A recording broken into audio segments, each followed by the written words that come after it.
creamy cheesecake, buttery shortbread, and so easy to make for guests.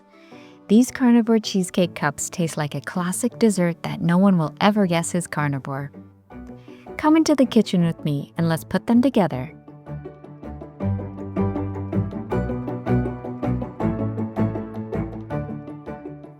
For the shortbread base and cookies, we'll use 1 cup of unsalted softened butter, 3/4 cup of milk powder from either cow or goat, and you can use skim or non-fat milk for a drier base, or you can go with whole milk powder if you like a richer base.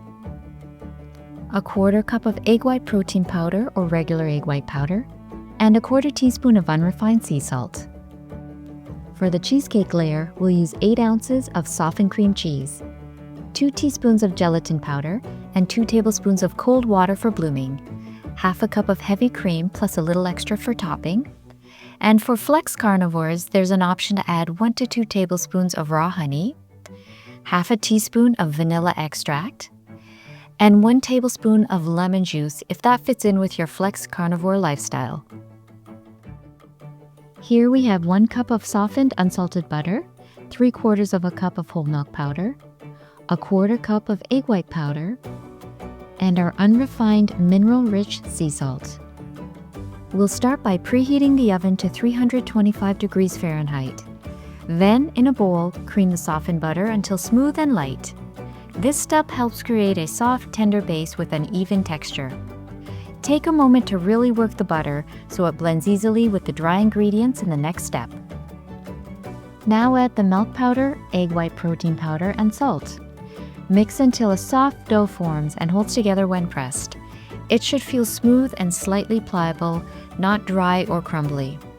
If it seems too dry, you can gently work it a bit longer to help it come together. Once combined, the dough should be easy to handle and ready to press into the pan.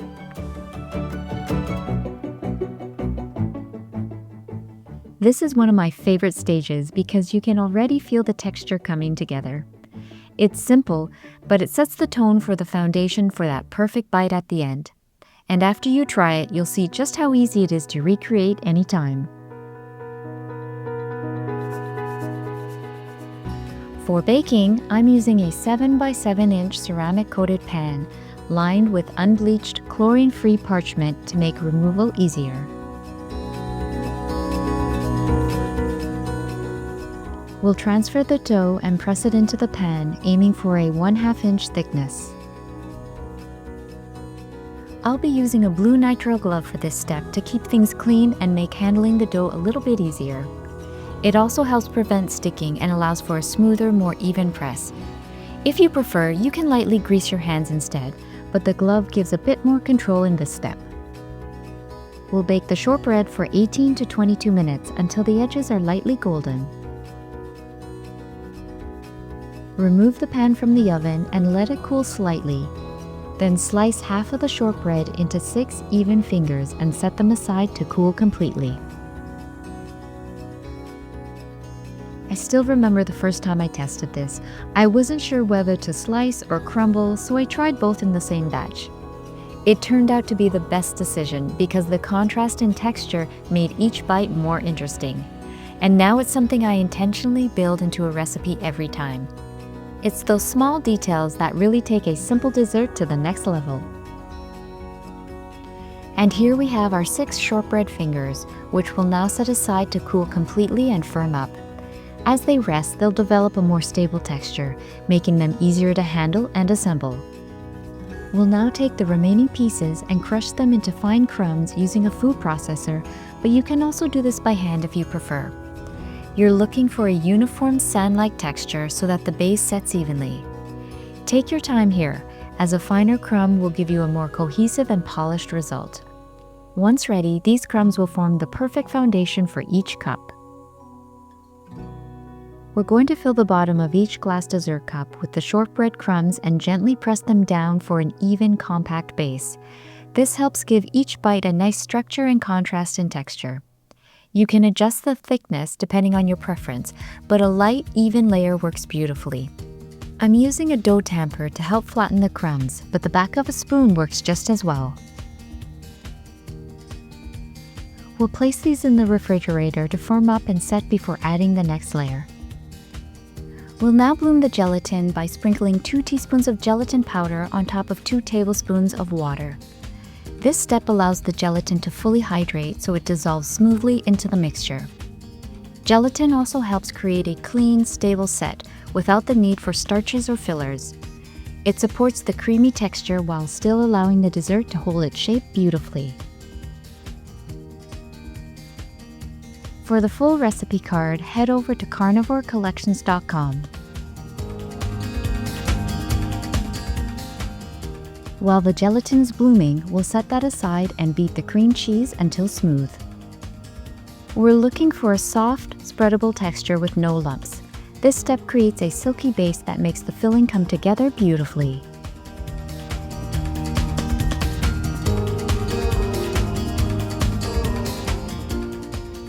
Now we'll blend in the bloom gelatin.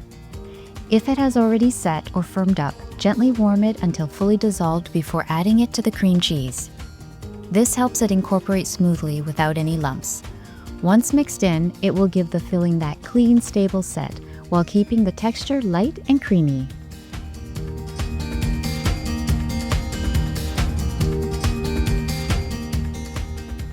Now this is the point where you can add honey, vanilla, and lemon juice if you'll be using it. We'll now whip the heavy cream to soft to medium peaks.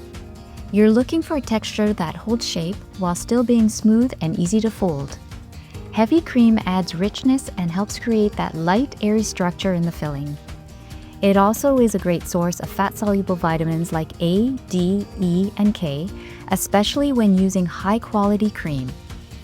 In a carnivore lifestyle approach, it provides a source of energy from healthy fats. It also contributes to satiety, helping this dessert be both satisfying and nourishing. We'll gently fold the whipped cream into the cream cheese mixture. Use a light hand to keep as much air as possible in the mixture. This helps maintain a smooth, airy texture in the final filling. Fold just until combined so everything stays light and well incorporated. Let me know in the comments if you follow a flex carnivore approach and include sweeteners or spices in your cooking and baking.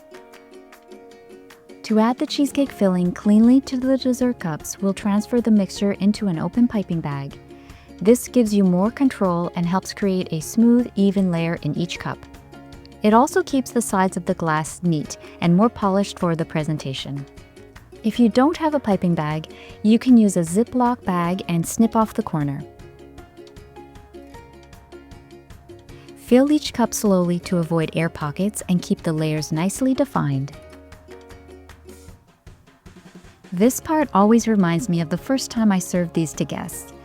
I kept it simple and didn't say a word as to what was in them, just let them try it out for themselves. Watching their reactions as they took their first bites was the best part because no one expected something this creamy and satisfying.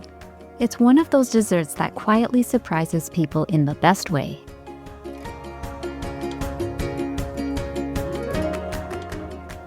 From here, we'll place these in the refrigerator to chill for about 2 hours or until fully set.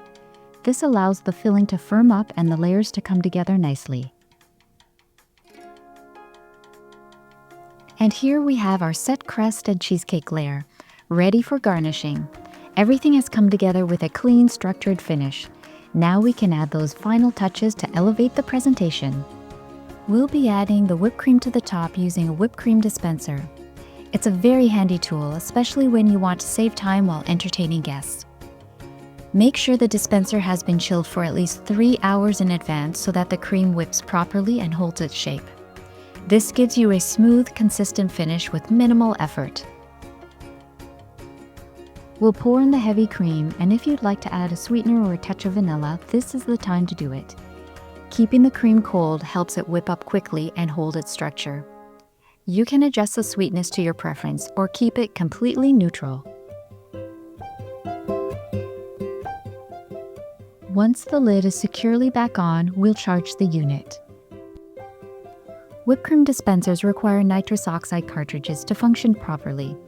The gas pressurizes the cream and creates that light, airy texture as it's dispensed. Be sure to follow the manufacturer's instructions when inserting the cartridge. And once charged, give the dispenser a few gentle shakes to evenly distribute the gas. Be sure to head over to carnivorecollections.com for the full recipe card, and I'll put a link in the description below. Just before serving, add a generous dollop of whipped cream to each cup. This keeps the topping fresh and light right to the moment it's enjoyed. You can pipe it on or spoon it over, depending on the look you prefer. It adds a final layer of richness and a beautiful contrast in texture. Then we'll tuck a shortbread finger gently into the side of the cup for an added texture and presentation.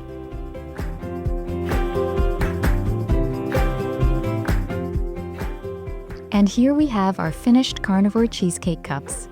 The layers have set nicely, giving you that perfect balance of creamy and light structured texture. Each bite is smooth, rich, and incredibly satisfying. It's a simple dessert that feels elevated and thoughtful. Now let's go in for a spoonful from the side so you can see the texture close up. And look at that. Soft, creamy, and perfectly set all the way through. I hope you enjoyed making these as much as I did. Let me know how yours turns out. If you try any variations, I'd love to hear your spin on this dessert. And if you're serving these to guests, I'd be curious to know their reactions too. I'll see you in the next video.